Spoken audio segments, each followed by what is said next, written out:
Okay, let me just tell you something. I've been around for a long time, and honor is the key to receiving from God. I've honored my boss and have experienced reward at my workplace. I honor, therefore I am honored.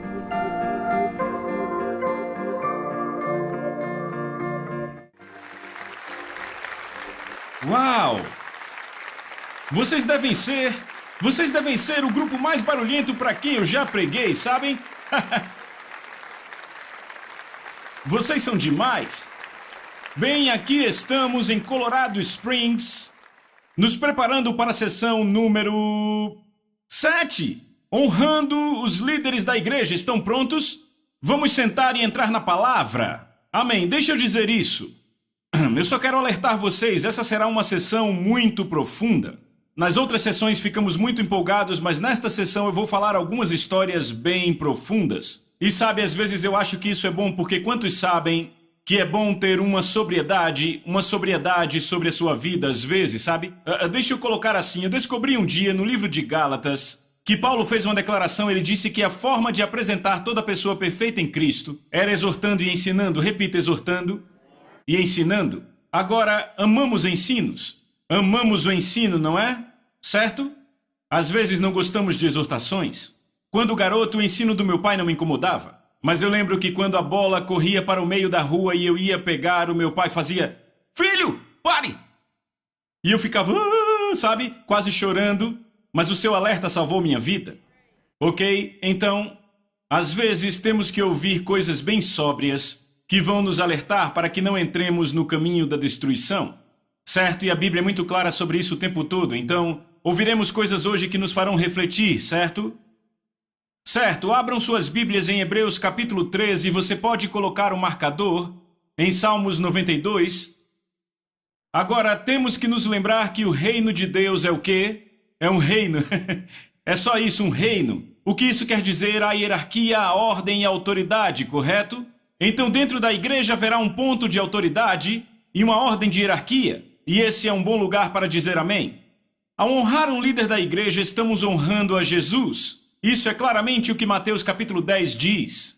Aquele que recebe o profeta no caráter de profeta, ou aquele que recebe o apóstolo, ou que recebe o pastor, o que recebe o evangelista, o que recebe o mestre no caráter de mestre, receberá a recompensa do mestre. Então, ao honrar o líder da igreja, acabamos honrando a Jesus. E ao honrarmos Jesus, estamos honrando Deus o Pai. Deus então diz: aqueles que me honram, eu honrarei, e aqueles que me desprezam serão pouco estimados. Isso é 1 Samuel 2,30. Este é o princípio da honra no qual baseamos todo este currículo. Nossa atitude para com Deus é refletida pelo nosso comportamento para com os líderes da igreja. Você não pode dizer que teme a Deus se você não tem respeito pela autoridade da igreja.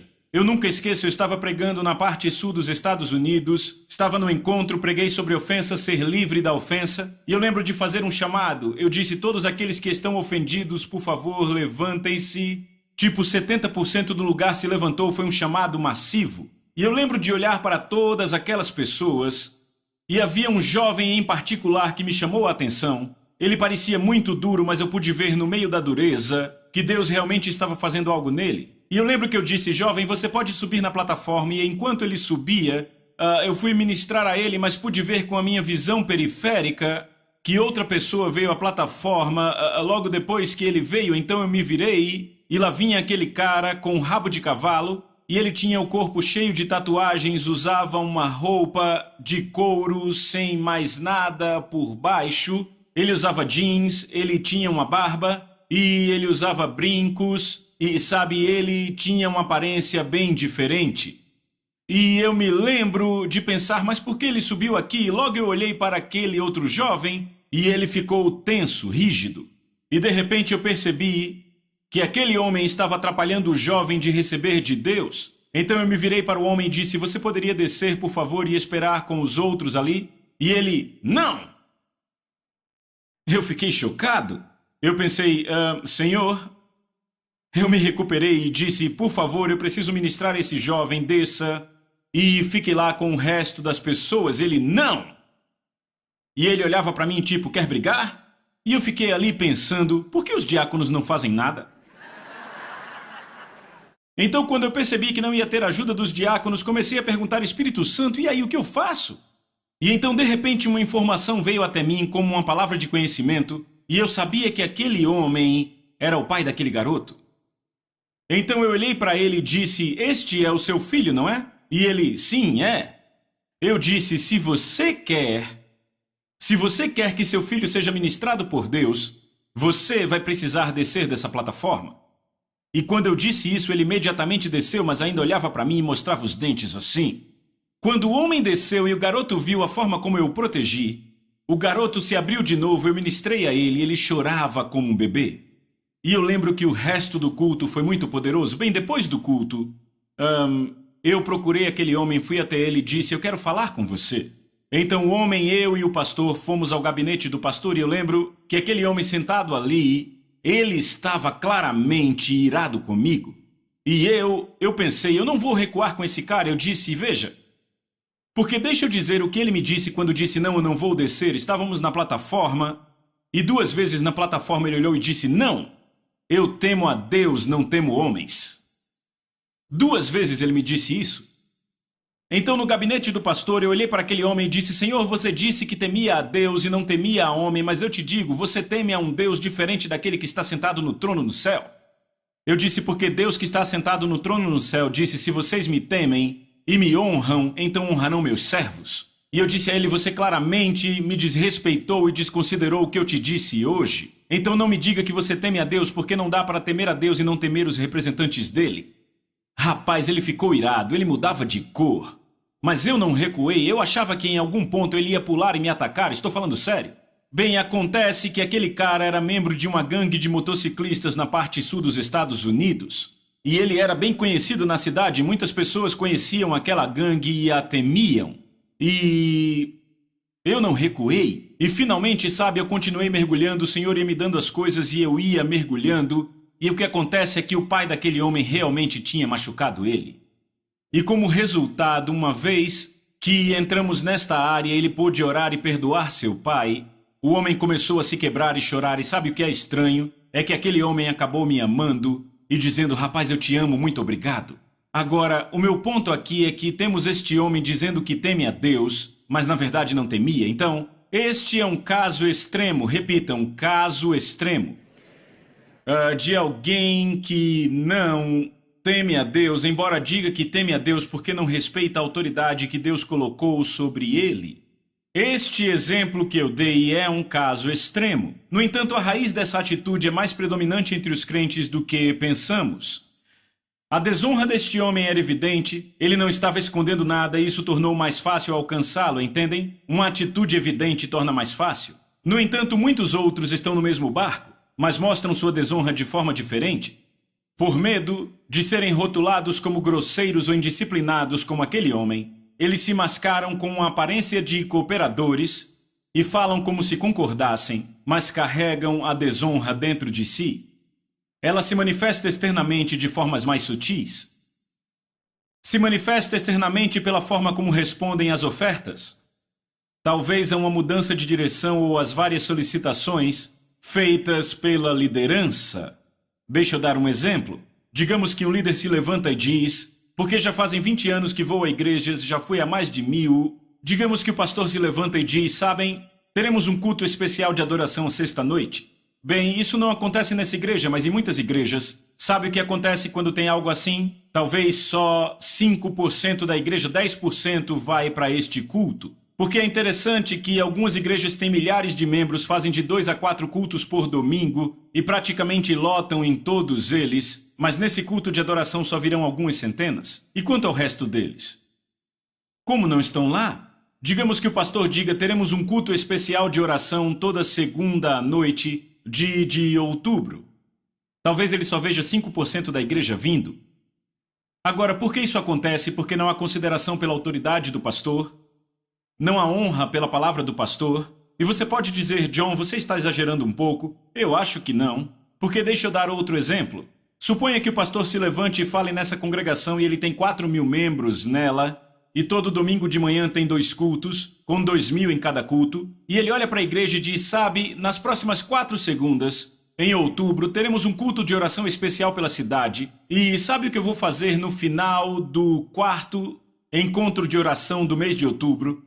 Para todos os que vierem às 4 noites e não perderem, eu vou dar um cheque de $500 mil. Como vocês acham que será a reunião de oração?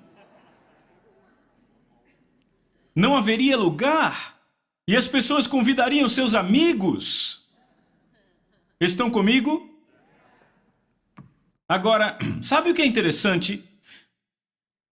Jesus diz que há 2 senhores, em Mateus capítulo 6, Deus e Mamon, Deus e o dinheiro. Agora, Deus diz na sua palavra em Hebreus capítulo 13, vocês acharam? Veja Hebreus 13, ele diz, obedeçam a seus guias e se submetam a eles, pois velam pela sua alma. Correto? Agora, isso fala dos nossos líderes espirituais, Deus disse para obedecê-los. Há outra passagem em Hebreus, e você não precisa abrir lá, Deus faz outra declaração para que não nos esqueçamos de congregar. Então aqui está o pastor, olha para a congregação e diz, eu realmente acho que devemos fazer 4 encontros de oração em outubro. E 5% da igreja aparece. E Deus diz para ouvir seu pastor. Mas então o pastor oferece $500 mil para todos aqueles que vierem e adivinha o que acontece? Quantos vão aparecer, o lugar ficará lotado. Estão comigo? Agora a pergunta a se responder é quem é o Senhor? Deus ou dinheiro? As pessoas farão pelo dinheiro. Agora pense, você paga sua casa, paga seu carro e ainda sobra um pouco. As pessoas virão pelo dinheiro, mas não virão porque o homem de Deus disse que teríamos um encontro de oração? Algo não está certo. E sabe, eu digo isso porque eu vou a países onde pastores dizem coisas assim e toda a igreja vem. Em países onde as igrejas são perseguidas. Eu lembro de ir à Indonésia e era um culto de 7 horas, outro de 10 e outro de 1 hora, 7 da noite, 10 da noite e 1 da manhã. Na 4ª noite, no meio da semana. E eram 4.000 em cada culto. Eu pensei, uau, isso é impressionante. 12.000 pessoas num culto no meio da semana. O último começava às 1 da manhã e terminava às 4. E por que nossos cultos de meio de semana não estão lotados na América? Se o pastor escolher tê-los. Por que é assim? É porque não honramos nem valorizamos as palavras dos nossos líderes na igreja. Vocês estão comigo? Eu vou fazer perguntas difíceis. Você chega no culto na hora? A maioria de vocês aqui provavelmente sim, mas eu pergunto às pessoas que nos assistem, vocês chegam no culto na hora? Eu espero que vocês também digam sim. Você se percebe lutando consigo mesmo quando seu pastor lhe pede uma oferta especial? Você frequentemente ignora o chamado do seu líder para ajudar em departamentos como berçário, diaconia, estacionamento, evangelismo ou outro ministério de socorros? Apenas imagine você chegando no seu trabalho 15 minutos atrasado todo dia. Não se chega à igreja atrasado, nem se atrasa para o emprego, entendem? Agora se pergunte, se fizessem uma promessa de lhe pagar $500 mil por cada coisa dessa, você faria? Você tem que ser honesto consigo mesmo para que seja alcançado. Se você... O que é isso? Valorizamos o dinheiro porque o dinheiro representa o quê? Trabalho. Demos o nosso tempo e o tempo é valioso. Então valorizamos o dinheiro, mas valorizamos as palavras do pastor e as palavras dos líderes da igreja. Estão comigo? Agora entendemos porque Deus declara em Salmos 92:13: aqueles que estão plantados na casa do Senhor florescerão nos átrios do nosso Deus. Agora notem que Deus diz que se estivermos plantados, floresceremos. Agora notem que ele não diz aqueles que vêm à casa do Senhor. Ele não diz isso. Ele diz aqueles que estão plantados. O que quer dizer plantar? Plantar significa você entrega a sua vida para servir a Deus naquela casa. É aí onde você pega a visão daquela casa. Você não foi chamado para pegar a visão de outra igreja, mas para pegar a visão da igreja aonde você vai. Você é chamado para entregar sua vida e servir. Jesus disse, a não ser que a semente vá ao chão e morra, de nada serve. É morrer para seus desejos, certo? Quando você é plantado na casa de Deus, você morre para seus próprios desejos e pega a visão daquela casa. E isso é o que Deus deseja que todo crente faça na igreja local. Então o que se deve fazer é plantar-se. Repita, plantar-me. Agora, Eu quero ler em 1 Tessalonicenses capítulo 5, versículos 12 e 13. Isso está na Nova Tradução Viva. Temos aqui: queridos irmãos e irmãs, honrem aqueles que são seus líderes na obra do Senhor. Ouviram isso? Eu vou ler de novo. Queridos irmãos e irmãs, honrem, repitam, honrem aqueles que são seus líderes na obra do Senhor. Eles trabalham duro entre vocês e alertam vocês sobre tudo que está errado. Os considerem grandemente e entreguem a eles seu amor completo por causa da sua obra. Em 25 anos de ministério, sabe, em 7 dos quais membro de uma igreja local e o resto viajando, eu notei que as pessoas que honram e entregam seu amor e devoção aos líderes de suas igrejas são as pessoas que vivem em sucesso, e não falo de sucesso a curto prazo, mas sucesso a longo prazo. Porque, sabe, em 25 anos eu observo certas pessoas e observo como essas pessoas estão plantadas na igreja, honrando seus líderes, entregando seu amor completo e devoção, e eu vejo como o Senhor os prospera no mercado, prospera seus filhos, prospera sua família, prospera suas vidas. Por causa do quê? Por causa do princípio da honra. Estão plantados na casa de Deus e dão honra àqueles que os lideram. Ok? Ao longo dos anos eu encontrei pessoas nas duas pontas do espectro. Passei tempo com pessoas que são gratas a seus pastores, entregam seu amor completo e devoção, a visão que Jesus colocou em seus líderes. Elas não toleram fofocas ou relatórios críticos aos seus líderes, pensam sempre o melhor dos seus líderes. Quantos sabem que a Bíblia diz que o amor sempre pensa o melhor de todos?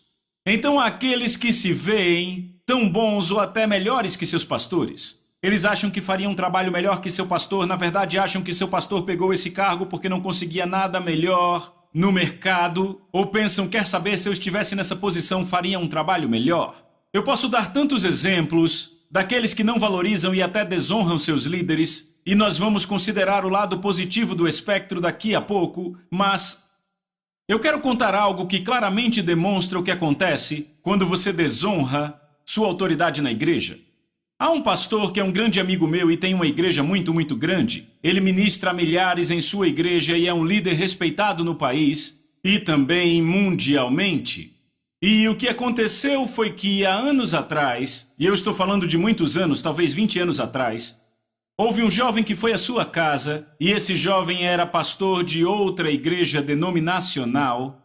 E esse homem veio para mudar esse pastor amigo meu. Ok, ele achava que ele estava errado. Bem, esse pastor acaba abrindo sua Bíblia, falando a palavra de Deus, e esse jovem pastor diz, uau! E então, de repente, seus olhos foram iluminados, ele foi livre em várias áreas e foi cheio do Espírito. Bem, esse jovem, então, liga para este homem depois porque a sua denominação o julgou e o condenou completamente, porque ele tinha sido cheio do Espírito Santo. E então esse pastor amigo meu e mais um grupo de pessoas junta-se para ajudar aquele homem, colocam ele num apartamento para que ele possa levantar-se outra vez, porque basicamente a sua denominação queimou a sua imagem quando ele foi batizado com o Espírito. Bem, depois de vários anos, esse jovem homem de Deus começou uma igreja em outra cidade, em outro estado. E como resultado do dom de Deus em sua vida, aquela igreja começou a crescer rapidamente. Começaram num lugar bem pequeno e compraram um auditório enorme, renovaram o auditório. Isso foi anos depois que o pastor amigo meu ministrou a ele. E quando ele fez a reforma, ele me chamou e chamou esse pastor amigo meu. E ele disse, vocês viriam e fariam a inauguração, e fomos e tudo foi muito bem. Bem, o problema é que havia um grande vício na vida daquele jovem. E essa área em que ele era cativo começou a aparecer. E os presbíteros da igreja descobriram, mas mantiveram em segredo, era uma área muito severa de prisão. Bem, o que aconteceu foi que esse jovem queria desistir, ligou para o meu amigo e disse, eu quero desistir. E o meu amigo disse a ele, não, você tem que perseverar, veja quantas vidas você está tocando. Bem, o que aconteceu foi que um dos presbíteros da igreja ligou para esse pastor amigo meu e disse, veja, ele tem um vício e ele está fazendo isso e isso. Quando meu amigo soube disso, ele pegou um avião e voou até lá para resgatar aquele jovem. Bem, os presbíteros não queriam que aquele jovem saísse do púlpito e disseram, vamos resguardá-lo, vamos mantê-lo no púlpito. O meu amigo olhou para os presbíteros e disse, ouçam, este homem precisa de ajuda, não pode continuar sendo pastor-presidente, ele deve renunciar e vocês devem pôr outra pessoa. Então concordaram com isso, ele levou o jovem de volta para perto dele, arranjou-lhe um emprego, mudou ele de lugar e o levantou de novo. Depois de vários anos ele se recuperou E o pastor presidente, que é esse meu amigo, chegou para ele e disse: por que você não vem para minha equipe? Então ele contratou o jovem para sua equipe e ele ficou na equipe por alguns anos. Bem, o que aconteceu foi que depois de algum tempo, o jovem, sabem, várias revistas escreveram artigos sobre o vício do qual ele foi liberto, contaram histórias sobre ele. E então o que aconteceu foi que outro ministro veio até ele e disse: sabe, por que você não vem e abre seu ministério itinerante aqui? Você pode ensinar aqui. E você pode crescer assim, porque, sabe, ele era pastor auxiliar desse meu amigo, vocês estão acompanhando? Ele era pastor auxiliar do meu amigo e disseram: veja, venha para cá, comece seu ministério itinerante e tudo mais. Então ele foi ao pastor presidente, que é meu amigo, e ele disse: eu vou embora, vou para essa outra cidade começar meu ministério. E o pastor disse a ele: eu acho que você ainda não está pronto. Eu acho que precisa de mais alguns anos, que Deus faça mais coisas na sua vida. E ele ficou muito triste com isso. E foi embora mesmo assim. Ele começou seu ministério itinerante e a sua notoriedade cresceu porque ele estava em todas as revistas cristãs. Bem, alguns anos depois eu recebi um telefonema desse meu amigo dessa igreja grande e soava como se alguém tivesse morrido. E eu disse: o que há de errado? E ele disse: John, aquele jovem agora publicou um livro. E ele disse: tem um capítulo no livro dele sobre como lidar com liderança abusiva. E ele disse: deixa eu ler umas 4 páginas do que ele escreveu sobre mim e a igreja. Ele leu as 4 páginas e eu fiquei: oh, meu Deus, sabe o que impressiona? Você pensaria depois de ler aquelas páginas que meu amigo, o pastor da igreja, era um monstro ditador, ok? Mas sabe, eu frequento aquela igreja há 10 anos e sabe, a maioria da equipe é a mesma nesses 10 anos e eles o amam e o adoram, ok? Então eu sei a verdade, ele não é um monstro ditador. E eu contei a ele e fiquei de coração partido, porque eu sei o que aquele jovem fez e sabe o que esse pastor amigo meu disse? Ele disse: John, eu não me incomodo com esse tipo de pessoas, não me incomoda. Ele disse: o que me incomoda são as pessoas que lerão isso na minha igreja. Ele disse: elas saberão de quem ele está falando, porque essa foi a única igreja na qual ele foi pastor auxiliar. E ele disse: sabe o que ele vai fazer ao meu povo? Semear sementes que vão impedir que eles recebam nesta igreja. Vai machucar a vida delas. E aquilo partiu o coração dele. Bem, o meu coração se partiu também. Eu lembro que um pouco depois disso tive a chance de jantar com esse jovem, que escreveu o livro, e eu trouxe aquilo à tona e perguntei: veja, por que você é tão contra este homem? E ele começou: porque ele é controlador, ele faz isso, ele faz aquilo. E eu disse: não, mas espere aí. Eu disse: você não percebe que basicamente ele salvou sua vida 2 vezes? Com aquela denominação e depois com o vício? Eu disse: nem me importa se você estava sendo um pouco controlado. Por que você destila esse veneno sobre ele? Eu disse: até Davi honrou Saul mesmo depois de Deus havê-lo julgado. Eu disse: por que você faz isso? Bem, eu fiquei um pouco preocupado e pensei: rapaz, ele está semeando sementes, eu não quero vê-lo colhê-las. E o que aconteceu foi, um pouco depois, ele assumiu uma igreja em outro estado, e aquela igreja começou a crescer de novo, ele tinha um grande dom sobre sua vida. Aquela igreja cresceu e o mesmo vício começou a se manifestar de novo. Aquilo devastou toda a igreja e a comunidade. E agora aquele jovem não é mais ministro e continuamos desejando que um dia ele se restaure. Mas sabem, por que eu contei essa história? Eu acredito que nós nos abrimos para um certo ataque se não honramos os líderes na igreja. Se olharmos Davi, ele tinha muito cuidado em honrar Saul, mesmo depois que Saul foi tão desonroso no seu comportamento com o reino. Davi ainda o honrava, mandou que todos os homens de Judá cantassem uma canção para ele depois de Deus julgá-lo. É muito importante manter a honra em nossos corações para com as pessoas que estão sobre nós em autoridade. Você pode dizer amém? Eu disse que seria um pouco pesado e está sendo, mas espero que você receba, certo? Eu vou dar outro exemplo, o homem que me levantou para o ministério. Basicamente tinha uma igreja de 8.000 membros, e ele perdeu a igreja inteira porque casou com uma mulher mais jovem. Ele foi adiante da congregação um dia e disse: vejam, eu vou deixar a minha esposa, decidi não mais viver com ela, eles tinham 4 filhos, e se não gostam disso, a porta está ali. Alguns meses depois casou com uma mulher mais jovem. E eu lembro que a igreja dele foi de 8.000 para 1.500 pessoas no período de 1 ano e caiu para 400 pessoas. E quando esse pastor fez isso, eu já tinha mudado de estado porque havia outro ministro do evangelho que me levou para outro estado em sua equipe, então eu já tinha ido há 5 anos. Mas ainda tínhamos amigos naquela igreja. E aqueles amigos nos ligavam e: não estamos acreditando. Sabe, ele se casa com essa mulher mais jovem e deixa sua esposa, então estavam devastados. E aconteceu que eu comecei a ficar muito crítico no meu coração contra meu ex-pastor. E eu comecei julgando ele, dizendo, bem, eu não sei, e comecei a ficar bem crítico. E o que aconteceu foi que depois de 2 semanas, Deus me deu 4 sonhos sobre meu ex-pastor em 2 semanas. Agora deixa eu dizer, eu sou o tipo do cara que cai no sono, acorda no outro dia e não lembra de nada. Ok? Mas foram 4 sonhos em 2 semanas. E sabe, eu quase tenho vergonha em dizer isso. Depois do 4º sonho em 2 semanas, finalmente fui orar e disse, Senhor, você quer me dizer algo? E eu nunca esqueço, o Espírito Santo disse, Ele é meu servo. Pare de julgar o meu servo. O temor do Senhor me tomou quando ouvi isso.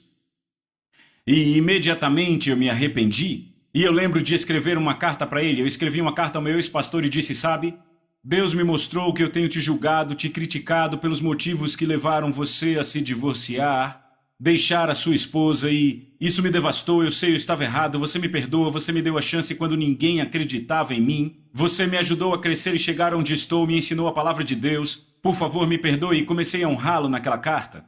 Bem, eu creio que Deus fez isso para me proteger e... Sabem, deixa eu dizer isso, houve muitas pessoas que ficaram naquela igreja, cerca de 400 pessoas permaneceram na igreja depois que ele deixou a sua esposa e casou com outra mulher alguns meses depois. E eles entraram no tipo de ministério pervertido porque diziam, bem, eu vou continuar na igreja depois que o meu pastor peca deliberadamente. A resposta é não. Porque em 1 Coríntios capítulo 5, de 9 a 11, diz que não devemos nem comer com uma pessoa que está vivendo em imoralidade. E Jesus diz em Mateus 19:9, eu digo a vocês que todo aquele que se divorcia da sua esposa, a não ser por imoralidade sexual, e casa com outra, comete adultério. Então, aqui temos esse pastor que vai, se divorcia da sua esposa, tem essa outra mulher na manga, casa com ela um pouco depois, e ainda assim não se arrepende. Você não fica numa igreja assim. Certo? Porque Jesus disse que se você se divorcia da sua mulher, a não ser por imoralidade sexual, e casa com outra, está em adultério. Estão comigo? Agora veja, outra coisa se o homem reconhece e diz, eu cometi um grave erro diante de Deus. Eu nunca deveria ter me divorciado da minha primeira esposa, peço a todos que me perdoem minha primeira esposa. Sabe, agora ela está no canto dela, o que podemos fazer? Podemos receber desse homem de novo. Mas não houve arrependimento, e digo isso pois ele está na 3ª esposa hoje, ok? Então, não houve arrependimento, ok? Então, o povo deve deixar a igreja, sim, e você pergunta, mas John, isso não é julgá-lo? Não, isso não é julgá-lo. Você tem que entender, há uma diferença entre julgar o fruto de alguém e julgar os motivos de alguém. Ouçam com atenção, porque há tanta... isso é uma coisa difícil, eu sei que é bem pesado falar sobre isso, ok? Mas temos que falar destas coisas, ok? Há uma grande diferença entre julgar o fruto de alguém e julgar seus motivos. Somos chamados para julgar o fruto. Jesus disse, vocês os conhecerão pelos frutos. Estão comigo? Sabe, Paulo até fez uma declaração. 1 Coríntios, capítulo 5, verso 12. Ele disse, não é minha responsabilidade julgar os de fora, os não cristãos. Mas certamente é trabalho de vocês julgar aqueles dentro da igreja que estão pecando desta forma. E ele estava falando do homem que estava vivendo com sua madrasta. Ele disse, vejam, julguem-no. Ele dorme com a sua madrasta. Vocês devem julgar o fruto dele. Veem isso? Mas o que nós não devemos julgar são os motivos. Porque ouçam que 1 Coríntios 4, verso 5 diz, desta forma não julguem nada antes do tempo, até que o Senhor venha, que tanto vai trazer à luz as coisas escondidas das trevas, quanto revelar os conselhos e motivos dos corações. Então Paulo diz, ouçam, eu vou dizer de novo, não julguem nada antes do tempo, até que o Senhor venha, que vai trazer à luz tanto as coisas escondidas das trevas, quanto os motivos dos corações. Então Paulo está dizendo, não julgue motivos. Deixa eu dar um exemplo para ajudar. Recentemente eu estava no telefone com um amigo, e esse amigo é um ministro que estava preocupado com outro pastor em particular de uma grande igreja, numa grande conferência. E esse pastor pregava uma certa mensagem. E o meu amigo estava dizendo: John, estou realmente preocupado com essa mensagem, é desequilibrada, pode levar pessoas ao erro. E ele começou a falar dos versículos que aquela pessoa estava usando na conferência e começou a falar pela Bíblia e disse: estou preocupado. E eu disse: sim, dá para ver que você está. Mas então meu amigo no telefone disse: sabe por que eu acho que ele está fazendo isso? Eu acho que ele está vindo com essa nova mensagem para que as grandes igrejas e conferências o convidem. Eu disse: pare bem aí. Foi exatamente assim que eu disse. Você saiu de julgar os frutos dele, o que ele está dizendo, e foi julgar seus motivos. Eu disse: isto é errado. Paulo disse que não julgamos os motivos dos homens, o Senhor os traz. Tudo bem lidar com o que ele está pregando, examinar pelas Escrituras, mas quando você começa a julgar os motivos dizendo que ele está fazendo isso para ir a grandes igrejas, isso é errado. E a pessoa disse: tudo bem, entendo. E graças a Deus ele é uma pessoa muito ensinável, ok? Então somos chamados a julgar o fruto, mas não motivos. Muitos hoje abandonam a igreja porque ouvem rumores de que seu pastor cometeu pecado. Veja, Deus nos deu ajuda nisso. 1 Timóteo capítulo 5, verso 19, diz: não aceite uma acusação contra o presbítero, a não ser pelo depoimento de 2 ou 3 testemunhas. Ouçam isso: não recebam acusação contra o líder da igreja a não ser por 2 ou 3 testemunhas. O que significa testemunha? É alguém que tem evidência concreta e pode apresentar diante da corte. Não são 2 pessoas que conspiram um rumor, ou 2 pessoas que dizem que talvez viram alguma coisa. São 2 pessoas separadas que têm provas que se combinam. Do contrário, não receba acusação contra líder. Sabe por que Deus pôs isso na Bíblia? Para te proteger. Eu disse te proteger. Na América, quantos sabem, tem havido muitos escândalos no ministério nesses últimos anos. Vamos ser honestos, certo? Então ouçam, o que aconteceu? É fácil para um americano hoje ter uma atitude cética ou esgotada, porque o que aconteceu? Com essa atitude, para eles é mais aceitável ouvir rumores e mentiras sobre líderes. Sabe, é uma coisa ruim, mas as pessoas pensam que porque houve um líder mau, todos os líderes agora serão maus. É uma forma errada de pensar. E sabe o que Deus diz? Ele diz: nem mesmo ouçam uma acusação contra um líder, a não ser que haja 2 pessoas em separado com provas. Por quê? Ele está te protegendo de se tornar cínico e desconfiado. Por quê? Porque cínicos e desconfiados não honram. E se você não honra, não recebe a recompensa por reconhecer o ofício.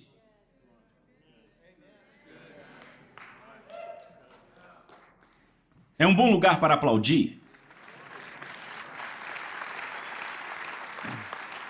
O meu coração se parte quando eu vejo pessoas petrificadas, cínicas. Sabe, eu sou cristão, mas sou um pouco cético com os líderes. Meu coração se parte por elas, porque elas perderam o temor do Senhor, a honra em seus corações. É isso aí, eu temo a Deus, mas eu sou desconfiado com as pessoas. O inimigo venceu, e elas não viram o que Deus disse. Elas dizem que temem a Deus, mas porque não ouvem o que a Bíblia diz, e a Bíblia diz para pensar o melhor de todas as pessoas. As esperanças do amor nunca se acabam. O amor pensa o melhor de todos. Você sabia que o amor de Deus crê que uma pessoa é inocente até que se prove o contrário? Não é só a corte na América, o amor de Deus. Mas para as pessoas cínicas, todos são culpados até que se prove o contrário.